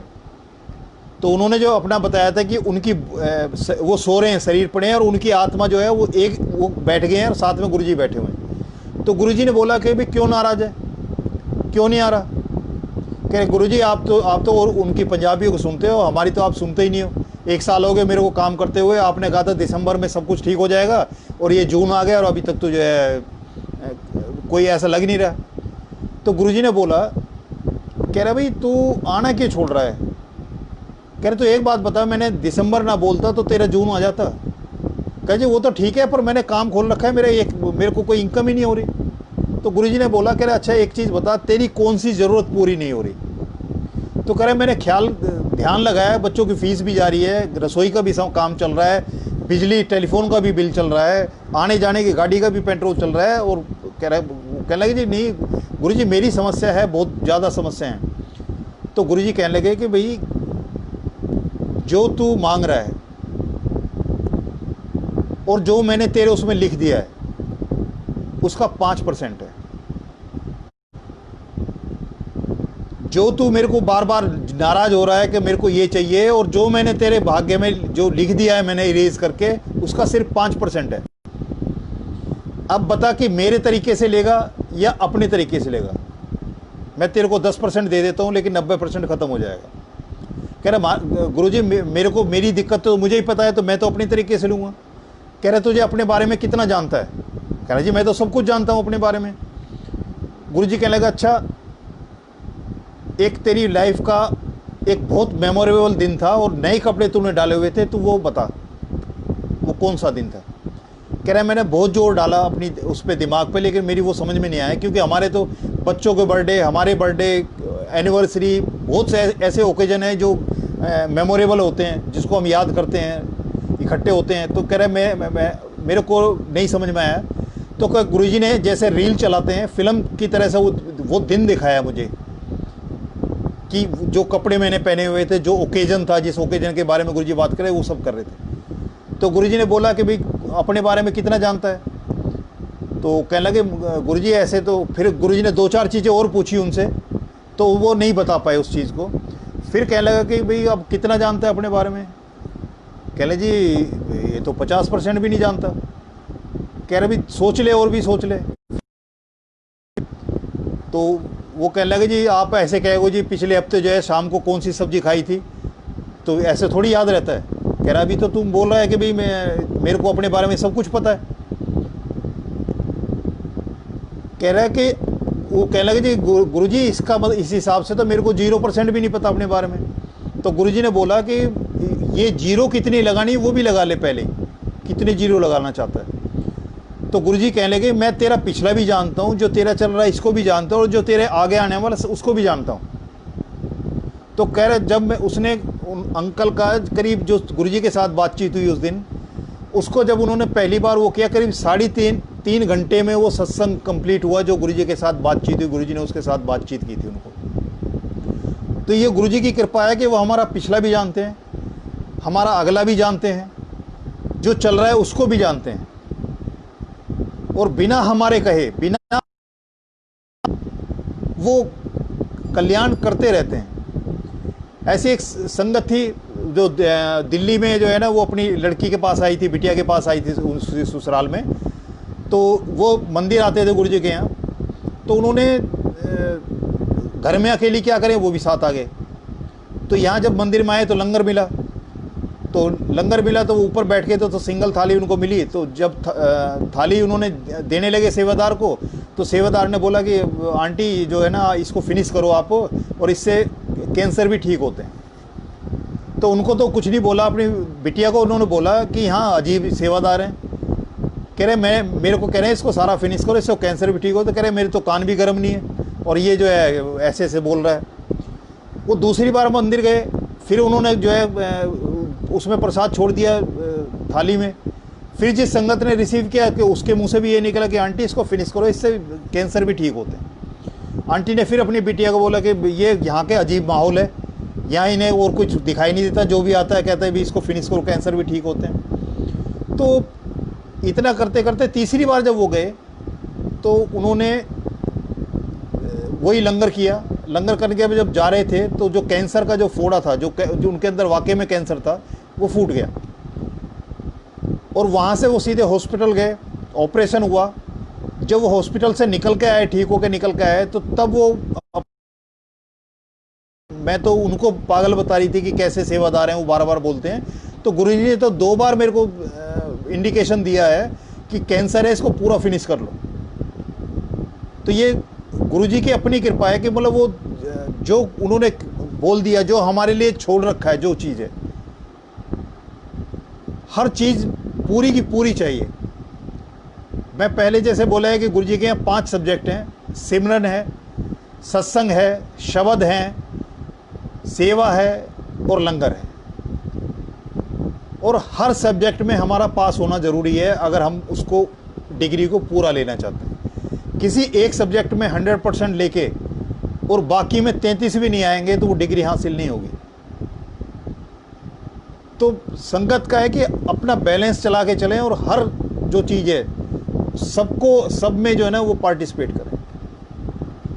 अभी ये शिव पुराण के पाठ गुरुजी ने चला रखे हैं, गुरुजी इसमें साइट पे भी चल रहे हैं, ऑनलाइन चल रहे हैं। मैंने भी पीछे कुछ सुनना शुरू किया है। तो मैंने महसूस किया कि वो जो लाइफ हैं जो हमारे से पहले त्रेता युग में, सतयुग में, द्वापर में, वो जो उसमें उल्लेख किया हुआ है, वो सारी इतनी कॉम्प्लिकेटेड है कि आज की लाइफ में हम उसमें से कुछ भी अगर एडॉप्ट करना चाहें, उस पे चलना चाहें, तो हमारी उम्र गुजर जाएगी, लेकिन हम उस प्रण को नहीं पूरा कर सकते। गुरुजी ने उसको इतना सिंप्लीफाई कर दिया है उस सारे प्रोसेस को कि जो गुरुजी कह के आप सिर्फ आते रहो और बाकी जो करना है वो मैंने करना है। तो गुरुजी की अपनी एक कृपा है, उस सारे प्रोसेस को वो समझा रहे हैं, वो बता रहे हैं लिए क्या क्या करते थे, क्या क्या करना था, और उन्होंने उसको कितना इजीएस्ट वे में करके हमें सौंप दिया। हम में से किसी भी संगत ने कोई ऐसा प्रण, कोई उपवास, कोई तपस्या, कोई विधि विधान, कुछ भी ऐसा नहीं किया जिस गुरुजी को पाने के लिए, क्योंकि गुरुजी अपनी संगत को चुन रहे हैं। गुरुजी की चॉइस के हैं हम, हमारी चॉइस यहाँ नहीं है, गुरुजी चॉइस कर रहे हैं, गुरुजी चुन रहे हैं अपनी संगत को, और उन्हीं ने हाथ पकड़ा हुआ है। इसलिए वो एक बार जिसको पकड़ लेते हैं वो कभी नहीं छूटता। एक ये गुड़गांव की संगत थी, वो 15 साल पहले गुरुजी के यहाँ, करीब 15 साल पहले गुरुजी के आए थे। अब तो 20 साल हो गए उस बात को, क्योंकि 2006 में मैं जुड़ा था, तो उससे पहले वो आए थे। तो आने के बाद जब पहली बार आए थे, गुरुजी वहाँ बैठ के जो है ना, वो आंटियाँ थी छोटी उम्र की, तो जो है वो पाँव गुरुजी के दबा रहे थे। तो वो जब वापस गए हैं, लंगर वगैरह करके गए, तो वापस में उन्होंने बोला कि नहीं ये कोई गुरुजी हैं, ये तो लड़कियों से पाँव दबाते हैं। तो कह रहे हमने नहीं आना। तो कह रहे उन्होंने आना छोड़ दिया, मंदिर आना छोड़ दिया, क्योंकि अंकल ने लाना था, अंकल ने नहीं आए तो आना छोड़ दिया। अंकल स्वर्गवास हो गए। 15 साल बाद आंटी के यहाँ किसी ने सत्संग का मैसेज दिया उनको कि ऐसे गुड़गांव में सत्संग है। जब वो सत्संग में गए तो वहाँ उन्होंने वो चीज़ बताई कि मेरे हस्बैंड ने ये कह के कि भी वहाँ तो ये ऐसे गुरु के पास नहीं जाना जो लड़कियों से पाँव दबाते हैं अपने, और हमने आना छोड़ दिया। और आज गुरुजी ने फिर अपने यहाँ बुलाया है। ये मैंने अब अपनी पिछली लाइफ को, जो गुरुजी के यहाँ मत्था टेकने बाद से और आज तक जब मैं अपने लाइफ के पन्ने पलटती हूँ, तो हमने आना ज़रूर छोड़ दिया, लेकिन गुरुजी ने हमें एक पल के लिए भी नहीं छोड़ा।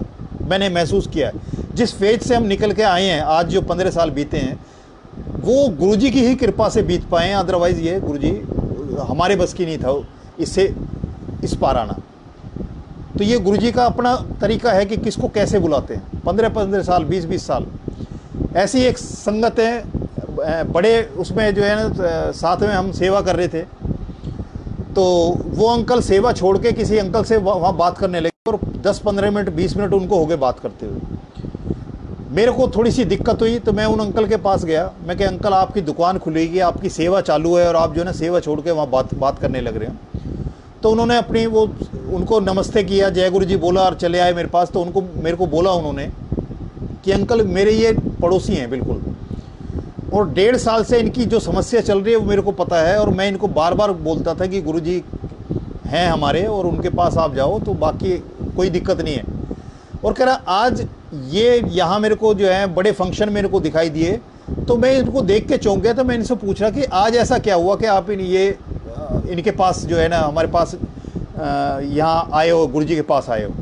कह रहा उन्होंने मेरे को बताया कि कोई बहुत बड़ा ज्योतिष था, उसके यहाँ उसने 31,000 रुपये जमा करा के उस टाइम अपॉइंटमेंट लिया था। कह रहा मैं उसके यहाँ गया, अपनी सारी समस्या उसको बताई, और समस्या बताने के बाद उसने मेरे को कुछ नहीं बोला और अपनी दराज खोली और दराज से गुरुजी के दर्शन निकाल के मेरे हाथ पे रख दिए। कह रहा यहाँ चला जा, तेरा कल्याण हो जाएगा। कह रहा इसलिए मैं यहाँ आया हूँ, इसलिए मैं यहाँ आया हूँ। और मैं इसलिए इसको देख के सरप्राइज था कि 1.5 साल से मैं इसको बोल रहा हूँ कि गुरुजी के यहाँ ये नहीं आ रहा था, और आज यहाँ ये गुरुजी ने अपने यहाँ बुला लिया। मेरे ऑफिस में एक लड़का था, वो बालाजी का, ये हनुमान जी का पुजारी है, एक मंदिर के साथ भी उसका अटैचमेंट है। तो मैं जब 2006 में गुरुजी के यहाँ जाना शुरू किया था, तो उस समय जो मेरे को गुरुजी सत्संग सुनाया करते थे, तो मैं अनायास ही, ये तो गुरुजी जानते हैं कि किसके पास किसको सुनाना है और किसको बुलाना है और कैसे वो जरिया बनाना है। तो मैंने ऐसे सुनाता था और मेरे शब्द चलते थे। जब भी मैं ऑफिस का काम करता था तो मैं शब्द चला के काम किया करता था, और मेरा बहुत अच्छा ट्यूनिंग बनती थी जब मैं शब्द सुनने के बाद होता था। तो एक दिन मैं ऐसी सत्संग सुना रहा था, वो लड़का बोला कह नहीं जी सर जी आप तो ऐसे ही वो करते हो, ये तो इनके गुरु हैं और बाबे हैं, ये तो अपनी दुकानदारी चलाने के लिए अपने लोगों से ऐसा बुलवाते हैं, ऐसा थोड़ी होता है। मैंने कि भाई वहाँ तो जितने भी सत्संग मैंने सुने हैं उसमें ऐसा कहीं नहीं है कि वो गुरुजी के वो ऐसे लोग हैं कि जो गुरुजी की किसी उसको प्रमोट करने के लिए ऐसा बोलते हैं। वो कह जी ऐसा तो होता नहीं है। फिर उसने मेरे से बोला कि मैं तो आपके गुरुजी को तब मानूं जब ये अलमारी उल्टी हो जाए, सुबह तक अलमारी उल्टी मिले। मैं कह लगा गुरुजी को हमारी ज़रूरत नहीं है, हमें गुरुजी की ज़रूरत है, और गुरुजी को कुछ भी प्रूव करने के लिए किसी को प्रूव करने की ज़रूरत नहीं है। फिर मैंने कहा कि भाई एक बात बताओ, हनुमान जी की पूजा करते हो? कह रहा हाँ। मैंने कि क्या हनुमान जी को मानने से पहले ये प्रोसेस करवाया था गुरु हनुमान जी से? और मैंने कि तब नहीं करवाए तो अब करवा ले। हनुमान जी को अब अरदास कर कि ये अलमारी सुबह तक उल्टी हो जाए। मैंने ये अब कर ले। हमने आज तक जब भी किसी को माना है कभी भी ऐसा नहीं किया किसी स्कूल में एडमिशन से पहले हमें कहें कि एक गारंटी कार्ड दे दे कि 12वीं का सर्टिफिकेट हमें मिलेगा ही मिलेगा। मतलब जिस प्रोसेस में हमें जाना चाहिए उस प्रोसेस में हम जाने को तैयार नहीं है। वो 12 के 14 साल हम खर्च करने को तैयार हैं, और 12वीं का सर्टिफिकेट पहले चाहिए एडमिशन से पहले। तो मैं कहने लगा भाई ऐसा कहे। फिर मैंने दूसरा सवाल उसको करा, मैंने कि एक बात बता कि अगर यही पैरामीटर है कि ये अलमारी को उल्टा करके जो उसको गुरु मानेगा, तो मैं तेरे सुबह तक क्या इंतज़ार करता, मैं तेरे सामने उल्टी कर देता हूँ, क्या मेरे को गुरु मानेगा? बात आई गई होगी। मैं वहाँ से ट्रांसफ़र होकर दूसरी जगह चला गया। तो एक दिन उसका फ़ोन आता है। फ़ोन आया कि सर जी आप अभी भी जो है ना गुरुजी के यहाँ जाते हो? मैंने कहा हाँ जाता हूँ। कह रहे मंडे को जाते हो? मैंने बिल्कुल जाता हूँ, दिन में जाता हूँ ऑफिस से निकल के। तो कहने लगे जी आप मेरे को ले चलोगे इधर से? मैं कहा भाई गाड़ी में जाना है तो मुझे ले जाने में कोई दिक्कत नहीं है। वो मेरे साथ गाड़ी में जाना शुरू हुआ। आज तक उसने नहीं बताया कि गुरुजी ने उसके साथ ऐसा क्या किया, उसकी कौन सी अलमारी उल्टी की या कौन सी ऐसी गुरुजी ने कृपा की कि वो अपने आप ही गुरुजी के यहाँ जाना शुरू हुआ। 3-4 बार 5 बार वो मेरे साथ गया। मैंने भी उससे नहीं पूछा कि गुरुजी का और उसका रिश्ता क्या रहा है, और ना उसने कभी आज भी वो गुरुजी की संगत में जा रहा है। गुरुजी जानते हैं कि उसके साथ क्या 1 to 1 संबंध रहा है। ना उसने कभी बताया कि गुरुजी ने क्या मिरेकल किया या क्या ऐसा ब्लेसिंग्स उसको दी जो गुरुजी ने अपनी शरण में उसको लगा लिया। ऐसी में अपनी लाइफ में मतलब 44 साल की उम्र तक मैंने लहसुन नहीं खा पाता था। मेरे दोस्तों में सबके यहाँ लहसुन यूज होता था, मेरे इन लॉज के यहाँ लहसुन यूज होता था, लेकिन मैं लहसुन नहीं खा पाता था। तो मुझे लगता था कि मैं जहाँ भी जाता हूँ मेरी वजह से उनके यहाँ कर्फ्यू लग जाता है लहसुन की वजह से, कि उनकी सब्जियों में लहसुन वगैरह पड़ता है और मैं वहाँ पहुँच जाऊँ तो वो उनको बड़ी परेशानी होती है। तो कभी दही से वो देते हैं, कभी अचार से रोटी देनी पड़ती है उनको, और कभी ऑल्टरनेट करना पड़ता है उनके साथ में, तो बड़ी दिक्कत होती है। तो मैंने अपने मन से 2 बार लहसुन खाया। वो आधे घंटे बाद 20 मिनट बाद जो है पूरा अंदर से सब कुछ निकल गया मेरे लहसुन। जब एम्पायर स्टेट में गुरुजी के यहाँ खाना शुरू किया, ये लंगर शुरू किया, तो वहाँ कोई विचार ही नहीं है, ना आपका लहसुन का विचार है, ना आपके प्याज का विचार है, कोई नहीं है। गुरुजी सब कुछ खिलाते हैं। तो एक दिन उसमें लंगर में जो है वो लहसुन आ गया। तो लहसुन का ऐसा होता था कि मेरे को सामने रखने की बजाय जैसी रसोई से चलता था तभी मैं बता देता इसमें लहसुन है। तो मुझे वहाँ गुरुजी के वहाँ जो है ना ये पता लग गया कि इसमें लहसुन है सब्जी में।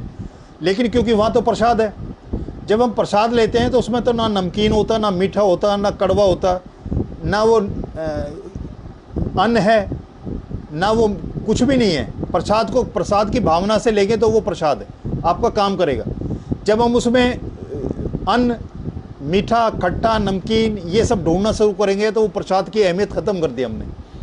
तो मैंने प्रसाद था इसलिए पूरा ग्रहण कर लिया। लेकिन अंदर एक चल रहा था मेरे अंदर कि भाई हो ना हो, क्योंकि ये लहसुन पहले भी नहीं पचता था तो अभी भी ये लहसुन ना पचे। खा लिया और वो लहसुन मेरा पच गया। उसके बाद में मैंने कहीं भी मेरे को मिला तो मैंने कहा भी अब कोई विचार नहीं है, गुरुजी ने मेरे को खिला दिया और वो मेरे को पचना शुरू हो गया, तो मेरे को कोई दिक्कत नहीं है, अगर डालते हो तो डाल लो। तो मेरा एक दोस्त है, ऑफिस कुलीग था वो, उसका मेरे को एक दिन पता लगा कि भाई ऐसे ऐसे जो है वो बीमार है बहुत ज़्यादा। तो मैं लंच में उसके यहाँ देखने गया। मैं जब वहाँ लंच में उसको यहाँ देखने गया तो जो भाभी जी हैं उनकी वाइफ थी जी, उन्होंने मेरे को कहलाया कि वो छुट्टियाँ पड़ रही थी गर्मियों की, कह रहे वो बहन जी के बच्चे आए हुए हैं और बहन जी आई हुई हैं और उन्होंने छोले भटूरे बनवाए हैं आज, तो कह रहे आपके लिए भी डाल के ला दूँ। मैं कह लगा मैं तो लंच करता नहीं। कह लगे लंच वगैरह क्या है, ये तो उन्होंने बच्चों ने बनवा दिया, तो आपके लिए भी ला देती हूँ, आप चख लो थोड़ा सा। मैंने कहा ठीक है, मैंने कि ज़्यादा क्या बहस करनी है अब इनको, मैंने कि चलो ले आओ जो लाना है। वो मेरे को तो बोल के चले गए, लेकिन रसोई में गए, रसोई में जाके अपने हस्बैंड को जो बीमार बेड पे पड़े हुए थे उनकी तरफ इशारा करने लगे। तो मेरे दिमाग में एकदम गुरुजी ने वो डाला कि हो ना हो ये लहसुन पुराण चल रही है। और मैंने उनको बोला कि भाभी जी आप यहाँ आओ, आपकी समस्या का हल मेरे पास है। वो मेरे को कहने लगी भाई साहब आपको नोट भी दिया और उसमें जो है छोलों में लहसुन पड़ा हुआ है, और आज घर में ना तो दही है और ना अचार है, और आपके भाई साहब जो है ना ये बीमार पड़े, अब लाए कौन। मैं कह लगा मुझे इसलिए तो मेरे को पता लगा था कि गुरुजी ने मेरे को ऐसे ऐसे लहसुन खिला दिया है और वो मेरे को पच गया, मेरे को कोई विचार नहीं है, जो आपके पास है ले आओ। मैं उनके यहाँ लहसुन खाया तो उनको ये लगा कि जो 40-44 साल से लहसुन खा के देखने के बाद भी उसको नहीं पचता था, नहीं होता था, ऐसी कौन सी जगह है कि जो एक ही बार में उसके जो ये लहसुन की जो दिक्कत थी, जो मेरी ज़िंदगी में जो था, मेरे जो स्वजन थे जिनसे मेरा वास्ता था, उनको परेशानी होती थी मेरे ना लहसुन खाने से, तो वो एक ही बार में ख़त्म कर दी। तो वहाँ वो गुरुजी के वहाँ पहली बार जब मेरे पास गए थे तो उन्होंने, उनकी जो आंटी थी, मेरे दोस्त की जो वाइफ हैं, उनको रीढ़ की हड्डी में प्रॉब्लम थी और डॉक्टर ने नीचे बैठने के लिए मना किया था। तो फर्स्ट टाइम जब एम्पायर स्टेट गए वो, तो जैसे ही वो एम्पायर स्टेट में एंटर हुए तो उन्होंने देखा कि एक गद्दी लगी हुई है, बाकी सारे लोग जो है ना नीचे बैठे हुए हैं। तो उन्होंने अपना बाद में बताया वहाँ से आने के बाद में कि जब मैं नहीं सकते थे वहाँ हम बैठ गए, तो उनको ये था कि जब उठना पड़ेगा तब मेरे को देखना पड़ेगा कौन सहारा दे के मेरे को उठाएगा। तो गुरुजी पहले जो है बिना उसमें थे, सिविल ड्रेस में थे। तो जैसे ही गुरुजी जो है अपना चोला डालने के लिए अपने रूम की तरफ जाने लगे तो सारी संगत खड़ी हुई गुरुजी के लिए। तो वो कह रहे हैं कि मैं भी जो है ना सबके साथ मैं भी खड़ी हो गई। और ये भूल गई कि मेरे जो है कमर में दर्द है, अपना आप उठ ही नहीं सकती मैं, और डॉक्टर ने मना किया हुआ है। और कह रहा है जब गुरुजी अंदर चले गए तो सारे बैठ गए, मैं भी बैठ गई। फिर उसके बाद में गुरुजी गद्दी पे आए चोला डाल के, और 2 घंटे तक शब्द सुने बैठ के। कह रहे मुझे नहीं पता कि वैसे अपने घर में मैं 5 मिनट पहले तो बैठना ही छोड़ दिया था, और 5 मिनट नहीं बैठ पाती थी, और वहाँ मैं 7 बजे से पहले बैठी हुई हूँ। उसके बाद गुरुजी ने के चोला डालने के बाद में 9 बजे लंगर शुरू हुआ है, तो तब तक भी वो बैठे रहे। फिर जब लंगर की बात हुई तो फिर वो खड़े हुए, और फिर बैठ के फिर हुए, मत्था टेका उन्होंने। तो उन्होंने बताया कि जो मेरे को दिक्कत थी वो दिक्कत मेरी एक ही बार में ख़त्म हो गई, नहीं तो मैं बैठ के अपना आप कभी उठ ही नहीं सकती थी, जो मेरी स्टेज थी उस टाइम। तो ये गुरुजी की कृपा है कि पहली बार मत्था टेकने पे पहली बार उनकी एक मेजर प्रॉब्लम ज़िंदगी की वो ख़त्म कर दी। ऐसे ही अभी पीछे जो है ये जीके में जो गुरुजी का मंदिर है, जहाँ गुरुजी एम्पायर स्टेट से पहले गुरुजी बैठा करते थे, वहाँ भी संगत के लिए खोला गया था। वहाँ संगत लगनी शुरू हुई थी, सत्संग के लिए खोला गया था, तो वहाँ सेवा के लिए बुलाया गया था। तो गुरुजी ने जो है ना, जब सेवा वहाँ बख्शी तो मेरा भी नंबर आया, मैं भी वहाँ सेवा के लिए गया। तो 11 बजे से वो सत्संग शुरू होना था, और सुबह करीब हम 6 बजे हम पहुँचे। तो वहाँ जब सेवा कर रहे थे तो अलमारी एक अंदर जानी थी, तो वो डाउन स्टेयर है, करीब 7 सीढ़ियाँ हैं जो नीचे जाती हैं, बेसमेंट में है वो, जहाँ वो सत्संग होना था।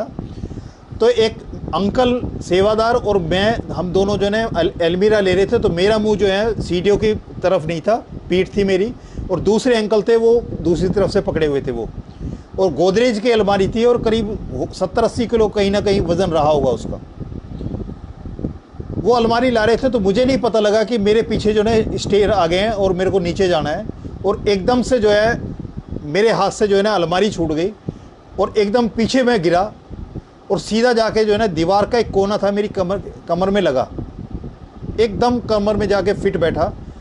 और इतनी तेज़ आवाज़ हुई कि जितनी वहाँ संगत सेवा कर रही थी, जितने लोग वहाँ मौजूद थे, सब भाग के आए कि क्या हुआ।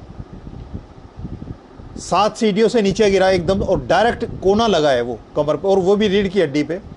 तो वहाँ जब वो उठाने लगे तो मैंने कहा नहीं, मैं अपने आप उठ के देखता हूँ। मैं अपने आप उठा। वहाँ से जो है हम जब सेवा ख़त्म की, वहाँ से जो है सफदरजंग हॉस्पिटल गए, ऑर्थो में दिखाया। तो उन्होंने क्या किया कि उन्होंने बताया, जो एक्सरे वगैरह किया, और फिर उसके बाद MRI करी उन्होंने। तो 5 पॉइंट पे उन्होंने मेरे को बताया कि 5 पॉइंट पे आपके चोट है, और पेट पे पट्टा बांधना शुरू करा दिया। और उन्होंने ये बोला कि आपने झुकना नहीं है, और नीचे से एक जग भी, मग जो है वो भी आपने पानी का नहीं उठाना है, मतलब वेट बिल्कुल नहीं उठाना है आपने, और आपकी बहुत ये कमर की क्रिटिकल पोजीशन है। तो स्पोर्ट्स इंजरी का जो एक हॉस्पिटल बना हुआ है, जो कॉमनवेल्थ गेम में बना था, वहाँ दिखाया हमने बाद में। उन्होंने वो सारा प्रोसेस शुरू हुआ, तो जो पट्टा मैं बांधता था उस पट्टे से मेरे पेट में वैसे दर्द होने लगा, और मैं सांस लेने में मेरे दर्द लगने लगा। तो मैं समझ नहीं पा रहा था मैं ऐसे कैसे ठीक हो पाऊँगा। तो मैंने उसको चेंज किया, और स्पाइनल जो हॉस्पिटल है बसंत कुंज में, मैं वहाँ जाके किसी की सिफारिश से वहाँ गया। मैं, वो गुरुजी की संगति थे, उन्होंने वहाँ डॉक्टर को दिखाया। उन्होंने मेरे को देख के एकदम बोला, जो मेरे MRI वगैरह पुराने थे वो सब कुछ देखने बाद क्या लगा, कहने जी आपने तो गाड़ी ख़राब होने के बाद गैरेज में डाल दिए, तो ये ठीक कहाँ से होगी, जबकि वो नहीं चाहिए, वो ठीक करेगा तब होगी। तो उसने सारे मेरे पट्टे वट्टे जो है वो उतार दिए, और कहने लगे इसको पहनना ही नहीं है आपने, जैसे नॉर्मल आप थे वैसे आप ले। अब मैं कन्फ्यूज होगा, मेरी समझ में नहीं आया कि मैं जो सफदरजंग हॉस्पिटल के स्पोर्ट्स इंजरी वाला जो हॉस्पिटल था उसकी बात को मानूं, या इसने एकदम सब कुछ ख़त्म कर दिया। ठीक मैं अपने आप को महसूस नहीं कर रहा, और उसने मेरी जो टेल जो होती है उस टेल में चोट थी, और मैं कहीं भी बैठ नहीं पाता था, उसमें दर्द होता था बहुत ज़्यादा। तो उसने एक मेरे को सीट लिखी, और वो सीट ऐसी थी कि उसमें एक U टाइप का बना हुआ था। तो उस डॉक्टर ने मेरे को बताया कि जी कहीं भी आपको बैठना हो, ऑफिस में बैठो, घर में बैठो, बस में बैठो, गाड़ी में बैठो, कहीं भी बैठो, ये नीचे सीट लगा के रखोगे, और ये टेल जो है ना आपकी कहीं टच नहीं होनी चाहिए, इसको बचा के रखना है। तो जैसा बताते हैं कि उसको 5-6 महीने उसको बिल्कुल आप रेस्ट दोगे तब जाके वो ठीक होती है। तो उसने वो बताया, तो मैंने जब देखा कि उसने वहाँ की जो मेडिकल स्टोर था उसने बताया जी 3300 रुपये की। मैंने कहा कि 3300 रुपये तो खर्च कर दूंगा, ठीक है, लेकिन इसको बगल में दवाई कहाँ लेके जाऊँगा। मेरे को बड़ा अजीब लगा, मैंने वो नहीं ली। उसी समय गुरुजी की कृपा हुई और एक सिद्धा थेरेपी वाला जो है ना, छतरपुर मंदिर के पास ही जो एक था, उस डॉक्टर का पता लगा। मैं उसके पास गया, उसने बताया जी 4-5 सिटिंग आपकी होंगी। तो उसने मेरे को लिटा के और कमर के ऊपर कुछ तेल गरम करके करे और उसने पॉइंट बताया जी आपकी यहाँ चोट है। मैंने कहा जी ठीक है। तो उसने वो करके तेल लगा के पान के पत्ते मंगाए थे, पान के पत्ते लगाए। तो मुझे एकदम से ध्यान आया कि गुरुजी भी पान के पत्ते लगा के जो है ना वो संगत का जो है ना कष्ट दूर करते थे, इस तरह की जो बीमारियां हैं। तो मेरे को उसने पान के पत्ते लगाए, तो मुझे लगा कि हो ना हो ये तो गुरुजी का अपना तरीका है, इस डॉक्टर की कोई इसमें वो नहीं है। तो मैं बड़ी मुश्किल से 2 ही, सिर्फ वो भी रेगुलर नहीं, 2 मैं उससे वो पट्टी करा के आया। तो 4 पॉइंट मेरे एकदम क्लियर हो गए और एक पॉइंट पे L4 और 5 के बीच में मेरे को दिक्कत होने लगी। उसके लिए भी गुरुजी ने ऐसा एक प्रोसेस किया कि 2 अगस्त 2008 को, ये 2019 को 2 अगस्त 2019 को कांगड़ा में गुरुजी की संगत है, उन्होंने वहाँ एक गुरुजी की स्थान बनाया है। तो वो नेचुरल उसमें जो है ना एक प्रोसेस में लगे हुए हैं और पिछले 20 साल से उस प्रोसेस को उसमें पड़े हुए हैं। और उनकी फैमिली में पिछले 20 साल से ना कोई बीमार हुआ है और ना किसी को कोई सी डॉक्टर की सेवाएं लेनी पड़ी है, ना कोई दवाई खाई है। तो हम यहाँ से संगत गई उनके यहाँ मिलने। तो उन्होंने कुछ खान पान में हमारे चेंज कराया। उसमें ये चीनी, गेहूँ से बनी हुई चीज़ें, रिफाइंड तेल, अनपॉलिश्ड ये पॉलिश्ड चावल है, डिब्बा बंद चीज़ें हैं, नमक है ये वाला, चाय कॉफ़ी, ये इस तरह की चीज़ें को कि इनको अपनी लाइफ से निकाल दो। और ये जो काढ़ा आजकल जो कोरोना के लिए जो सब काढ़ा पी रहे हैं, वो 2 अगस्त से ही जो है ना वो आंटी ने के बताने से हम उसमें पी रहे हैं। उसमें छोटी इलायची, बड़ी इलायची, सौंफ, दालचीनी, तुलसा डाल लो, उसमें अदरक डाल लो, नींबू डाल लो, जो भी करके वो मैं तब से कर रहा हूँ। मेरा करीब 87.5 किलो वज़न था, जो हॉस्पिटल ILBS हॉस्पिटल में जो मेरा इलाज चल रहा है। और वहाँ से मेरी कोलेस्ट्रॉल की, जो बैड कोलेस्ट्रॉल था उसकी दवाई चल रही थी, शुगर की दवाई चल रही थी और लीवर की दवाई चल रही थी। उन आंटी ने जो प्रोसेस बताया उस प्रोसेस को मैंने अडॉप्ट किया और आई थिंक 40% ही मैं उसको कर पाया हूँ। आज की जो भाग दौड़ की ज़िंदगी है उसमें इतना ही कर पाया हूँ मैं अपनी तरफ से। तो सारी दवाइयाँ छोड़ी हैं मैंने। 2 अगस्त 2008 से कोई दवाई नहीं खाई। उसी आंटी के बताए हुए प्रोसेस जो गुरुजी की कृपा से मेरे को मिला, मैं उसी में चला हुआ हूँ। 20 किलो मेरा वज़न कम हुआ। ना कोई मैंने एक्स्ट्रा योगा किया, ना मैंने एक्स्ट्रा कोई काम किया, वज़न कम ही हुआ। और 2 अगस्त 2019 से लेके आज तक मैंने कोई दवाई नहीं खाई, ना मेरे को ऐसी कोई दिक्कत आई जिसके लिए मुझे कोई डॉक्टर याद आए या कोई दवाई याद आए। और ये गुरुजी की मेहर है। और मेरे दिल की एक भावना ये है कि अगर संगत में जैसे गुरुजी कृपा करते हैं, कल्याण करते हैं सबका, अगर इस चीज़ को भी अपनाया जाए, साथ खुद बने हम, ऐसी चीज़ें जो हमारी जीव्या को तो अच्छी लगती है, जीव को तो अच्छी लगती है, लेकिन हमारे पेट को पसंद नहीं है, उनको हम अपनी ज़िंदगी से निकाल दें। तो क्योंकि अगर ज़िंदगी को अच्छे तरह से एंजॉय करना है तो बीमारियां हमारी ज़िंदगी से जानी चाहिए। और मैं ये समझता हूँ कि आज करीब 10वां या 11वां महीना मेरे को चल रहा है। मैंने सरकारी जो डिस्पेंसरी से जो दवाई लाता था 3 से 4 हज़ार की महीने के लेके आता था। हर तीसरे चौथे महीने, दूसरे चौथे महीने मेरे जो है ना वो होते थे, टेस्ट होते थे, उसमें भी 2,5-3 हज़ार रुपये मेरे लगते थे एक बार में। और आना जाना, टाइम खर्च करना, वो पिछले 10 महीने से वो प्रोसेस ख़त्म हो चुका। और मेरे अंदर जो फीलिंग है, जो मेरे अंदर जो महसूस होता है, हर मेरा जो सामने मिलता है, मेरे ऑफिस का मिलता है, मेरा जो भी मिलता है, मेरे दिल से एक इच्छा होती है कि वो भी सामने वाला भी उस चीज़ को अडॉप्ट करे और इन बीमारी से अपना पीछा खुद छुड़ाए। जय गुरु जी। आज के लिए गुरु जी का इतना ही आदेश है। बाकी जब गुरु जी चाहेंगे आपके साथ फिर रूबरू होऊंगा। जय गुरु जी।